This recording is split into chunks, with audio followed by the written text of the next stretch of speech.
Penyiksaan atau hukuman seringkali memang dipakai untuk memunculkan efek jera terhadap orang yang menerimanya. Ketika hukuman dikenakan, ketika ganjaran diberikan, maka seseorang itu biasanya menjadi kapok karena dia mendapati bahwa efek dari tindakannya itu mendatangkan sebuah petaka atau celaka buat dirinya. Namun yang menjadi unik adalah ketika seseorang rela menanggung dan mengalami petaka atau rela untuk bahkan dia yang mengalami bilur-bilur dan luka mendapatkan hukuman untuk orang lain, demi orang lain dan bukan demi dirinya sendiri.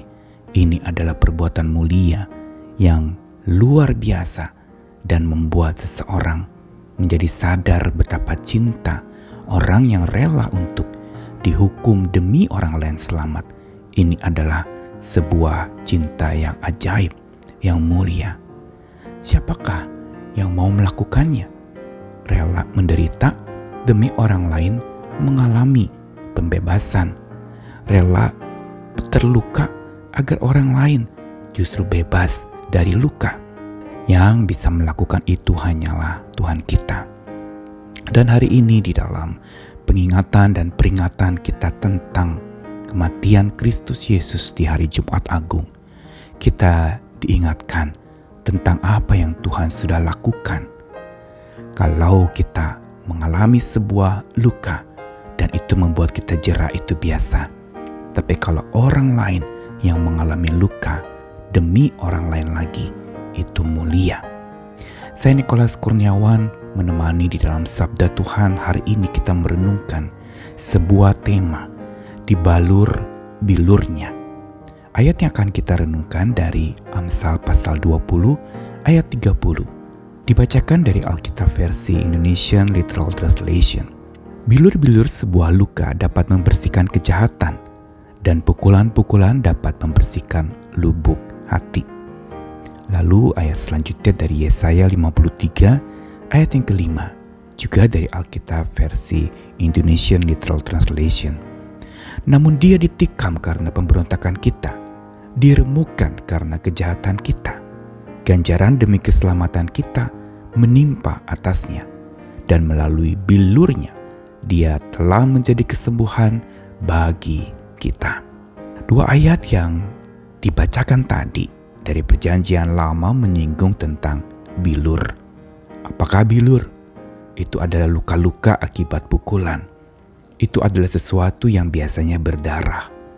Dan luka itu biasanya menyakitkan.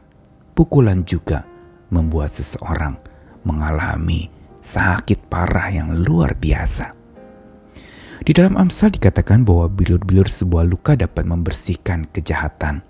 Tentu saja maksud di sini bukannya bilur-bilur itu yang dipakai sebagai obat untuk membasmi kejahatan atau sebagai cara untuk menghilangkan lubuk hati yang sedang kotor, perlu dibersihkan. Tetapi ini merupakan sebuah gambaran figuratif atau kiasan, di mana seseorang yang oleh luka yang dia alami, maka dia menjadi jera, tidak lagi berbuat jahat. Begitu juga saat mengalami pukulan, maka lubuk hatinya akan dibersihkan. Bilur-bilur sebuah luka dan pukulan-pukulan inilah yang juga seringkali Tuhan berikan dan izinkan terjadi dalam diri seseorang. Mengalami luka agar kejahatan hilang dari hidupnya. Mengalami pukulan agar lubuk hatinya menjadi bersih. Amsal sebagai kitab hikmat mengingatkan kepada kita betapa perlunya bilur-bilur sebuah luka dan betapa pentingnya pukulan-pukulan, karena keduanya mempunyai efek membersihkan kejahatan dan membersihkan lubuk hati yang kotor. Sampai di sini mungkin kita akan melihat bahwa memang didikan, hardikan, atau bagaimana kekerasan seseorang mendidik, misalnya orang tua mendidik anaknya demi supaya dia menjadi baik, demi supaya dia tidak jahat, demi supaya dia berdisiplin, dan demi supaya hidupnya menjadi bersih dan makin dewasa. itu adalah sesuatu yang memang lumrah. Dan ini menjadi penting dalam dunia pendidikan, di edukasi, pasti ada yang namanya sebuah punishment atau hukuman yang menyebabkan seseorang mungkin sempat tersakiti sementara, namun efek dari tersakitinya itu menyebabkan dia menjadi tidak mau lagi berbuat kejahatan. Begitu juga lubuk hati menjadi bersih ketika alami pukulan demi pukulan. Sampai di sini kita bisa melihat bahwa memang pendisiplinan yang dikerjakan itu penting. Tetapi dalam Yesaya 53 ayat 5, yang melakukan terluka, yang mengalami dipukul, itu adalah orang lain, demi supaya orang yang lainnya lagi tidak akan mengalami kejahatan atau tidak mau berbuat kejahatan lagi. Dan inilah yang dilakukan oleh Tuhan. Yesaya 53 ayat 5 merupakan sebuah nubuatan yang berkaitan dengan Mesias. Kemudian ayat ini sering dibacakan untuk mengingatkan apa yang Tuhan Yesus lakukan buat manusia agar selamat, yaitu Dia rela mendapatkan ganjaran tapi demi keselamatan orang lain.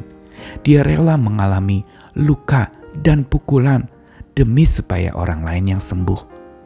Sungguh apa yang dicantumkan dalam Yesaya 53 ayat 5 menjadi satu langkah yang lebih kuat dari sekedar Amsal 20 ayat 30 yang memberitahukan bahwa bilur luka dan pukulan dapat membersihkan kejahatan dan lubuk hati.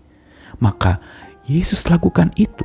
Tuhan lakukan itu supaya orang-orang mengalami bagaimana cintanya, mengalami bagaimana Dia menanggung hukuman yang harusnya seorang yang melakukan kejahatan menanggungnya. Tetapi Dia yang menanggung. Dia ambil alih hukuman itu buat dirinya supaya orang lain tidak dihukum. Apakah ini lalu kemudian membuat kita jadi berbuat seenaknya? Kalau Dia berkorban untuk kita, supaya kita bisa selamat, supaya kita bisa menjadi bersih. Apakah lalu kemudian kita akan mengatakan bahwa, ya saya lega dong bebas dari hukuman? Jelas bukan.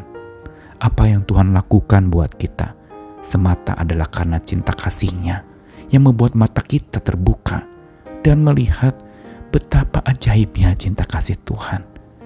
Dia rela terluka demi yang dicinta. Dan inilah cinta sejati. Cinta yang bukan mau bersuka-suka saja.